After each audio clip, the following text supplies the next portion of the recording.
તો સૌથી પહેલાં જુઓ, આ છે ભગવાન કૃષ્ણની મૂર્તિ અને બંને સાથે જઈએ તો શક્ય નથી.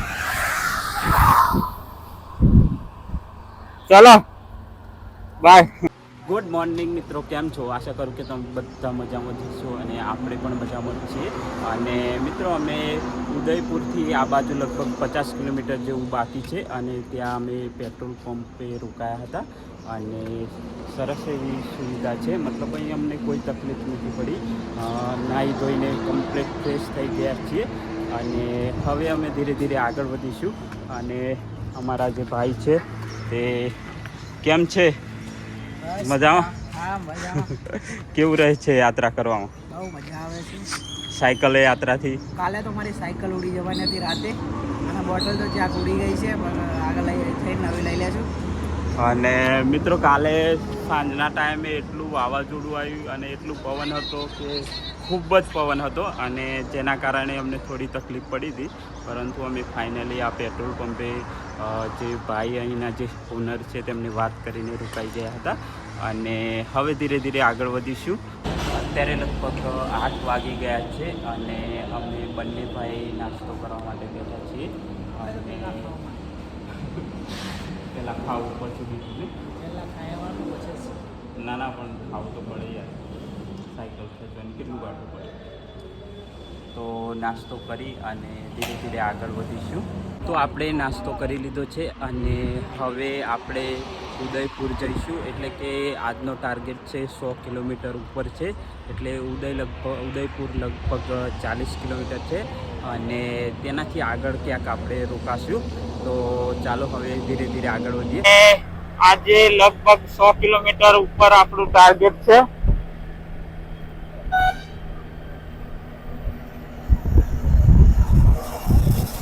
બીજું કે આ 6 લાઇન રસ્તો છે એટલે થોડું ધ્યાન રાખવું પડે છે, કારણ કે ઓવરટેક કરવા વાળા વધારે છે. ટ્રક ને 4 વ્હીલ આ બધું ઓવરટેક વધારે કરે છે, એટલે થોડું ધ્યાન રાખવું પડે છે.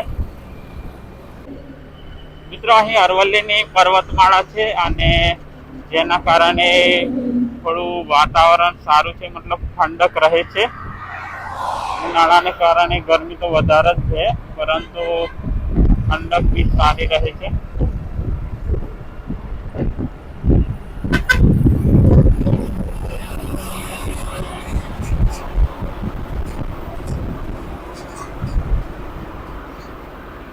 ચાલો આપણે કન્ટિન્યુ જર્ની ચાલુ રાખીશું.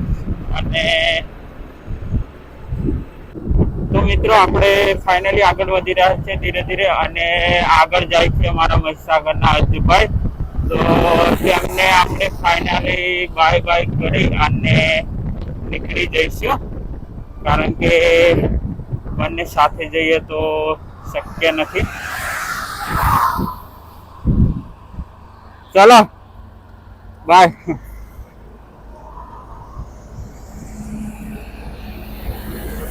મિત્રો, ફાઇનલી તેમને બાય બાય કરી દીધા અને આપણે આગળ વધીશું, કારણ કે આપણે એક્ટિવા જવાનું.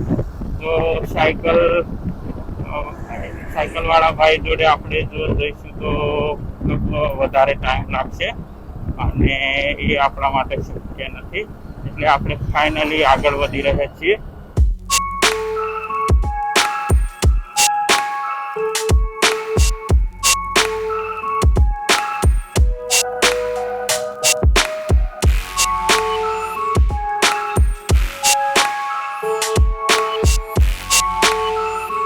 તો આપણે ફાઇનલી આવી ગયા છીએ ઉદયપુર, અને હાલ હું પાણી પીવા માટે રોકાયો હતો.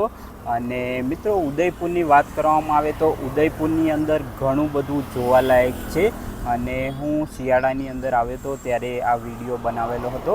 પરંતુ તેની થોડી વાત કરું તો ઉદયપુરની વાત કરવામાં આવે તો આપણને યાદ આવશે મહારાણા પ્રતાપ. મહારાણા પ્રતાપનો જન્મ ચિત્તોડની અંદર થયો હતો અને ત્યાં મહારાણા પ્રતાપ અને મોગલો વચ્ચે યુદ્ધ થયેલું છે, તથા મહારાણા પ્રતાપ અને અફઘાનિસ્તાન જે સૈનિકો છે તેના વચ્ચે ખૂબ જ યુદ્ધ થયેલું છે. અને આ હિસ્ટ્રી ખૂબ જ લાંબી છે. તેમ છતાં ટૂંકમાં વાત કરું તો મહારાણા પ્રતાપ છે તે મોગલો વચ્ચે યુદ્ધ થાય છે અને જ્યારે તેઓ હારી જાય છે ત્યાર પછી લગભગ 2 વર્ષ સુધી મહેનત કરી અને ઉદયપુરની રચના કરવામાં આવે છે, એટલે કે નવું નગર વસાવવામાં આવે છે. અને આ જે નવા મહેલો બનાવવામાં આવ્યા, નવું નગર બનાવવામાં આવ્યું, તેનું નામ છે ઉદયપુર. એટલે કે મહારાણા પ્રતાપના જે પિતા હતા તેમનું નામ હતું ઉદયસિંહ અને તેમના નામ પરથી આ ઉદયપુર રાખવામાં આવેલું છે.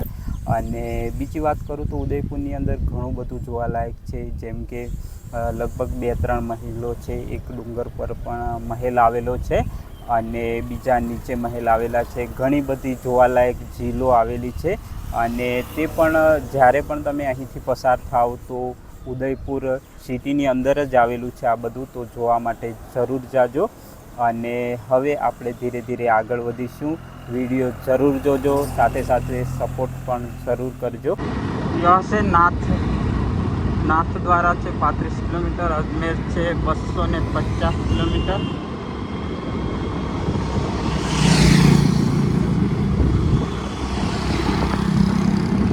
આપણે ઉદયપુરથી આગળ નીકળી ગયા છીએ, એટલે કે નાથ દ્વારા તરફ જઈ રહ્યા છીએ.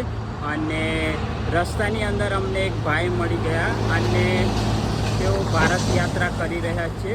તો તેમને થોડી ભૂખ લાગી હતી, તો અમે વિચાર કર્યો કે ચલો કોઈ નાસ્તો બનાવીએ. તો અમે આજે હું પણ પ્રથમવાર ટ્રાય કરી રહ્યો છું. અને અત્યારે તમે જુઓ કે આ હાઈવે છે અને હાઈવેની બાજુમાં જ આપણે નાસ્તો બનાવવાનો પ્લાન કરી રહ્યા છીએ. એટલે કે પૌવા પાણીથી પલાળી દીધા છે અને જે ભાઈ છે તે ડુંગળી અને લીલા મરચાં મળે તો લેવા માટે ગયા છે. भाई आ गया है लेकिन मिर्च और जो क्या बोलते हैं प्याज टमाटर वो नहीं मिला, तो फिर भी ऐसे ही डायरेक्ट बना देते बराबर.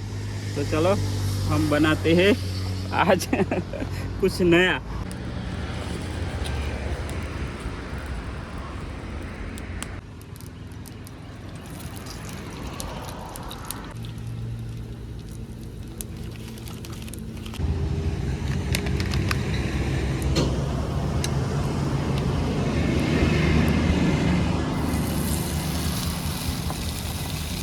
नहीं तो पूरा जल जाता है.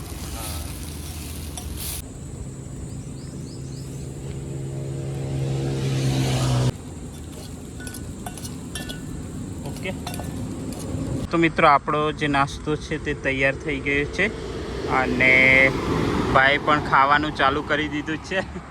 मस्त बना भाई, अच्छा बना है. बहुत दिनों बाद ऐसा लकड़ी वाला हाँ बॉन फायर वाला बहुत दिनों बाद आया है. ऐसा है. मस्त बना है. हाँ ठीक है, चलो कोई बात नहीं. हमने भी फर्स्ट बार ट्राई किया है. મિત્રો હાલ ટાઈમ થઈ ગયો છે, લગભગ 6 વાગી ગયા છે અને આપણે ચા પીવા માટે રોકાયા છે. ચા પીને હવે નજીકમાં નાથ દ્વારા આવી રહી છે, તો ત્યાં જઈશું. અને અહીં આવેલી છે ભગવાન ભોળાનાથની ખૂબ જ મોટી મૂર્તિ છે, તો એ પણ તમને બતાવીશું.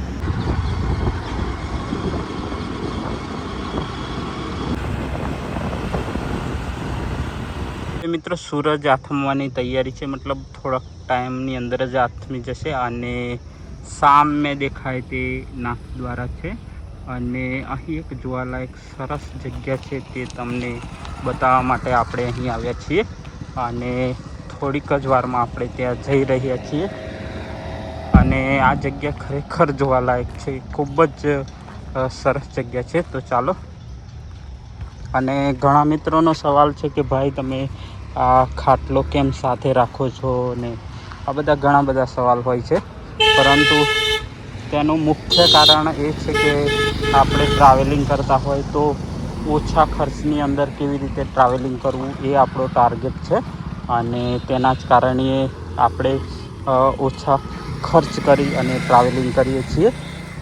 તો મિત્રો ફાઇનલી આપણે નાથ દ્વારા તો આવી ગયા છીએ, પરંતુ તમને ખૂબ જ સુંદર અને સરસ જગ્યા બતાવવા માટે હું જઈ રહ્યો છું.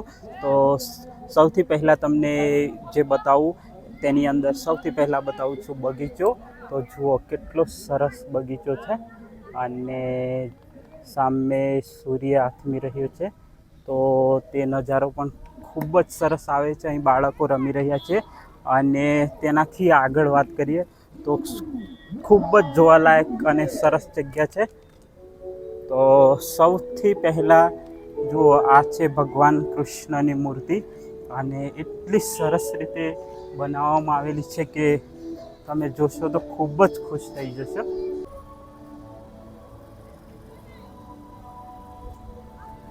મિત્રો, અહીં ભગવાન કૃષ્ણનો સરસ એવો મૂર્તિ આવેલી છે જુઓ.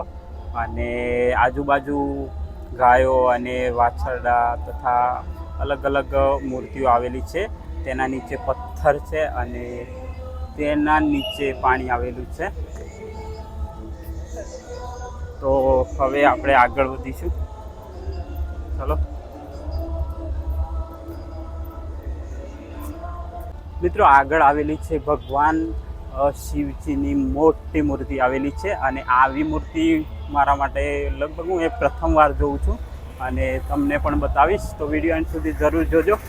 यहाँ पर जो आप देख रहे हैं ये है पार्किंग और सामने आया है एक फूड स्टॉल और सबसे जो बड़ी मूर्ति है वो हम आपको दिखाने के लिए जा रहे हैं. पता नहीं अंदर तो जाने देते हैं या नहीं, क्योंकि अभी ओवर टाइम हो गया है. लगभग 6 ऊपर 6:30 થઈ ગયા છે. અને જો આ છે ખૂબ જ મોટી મૂર્તિ.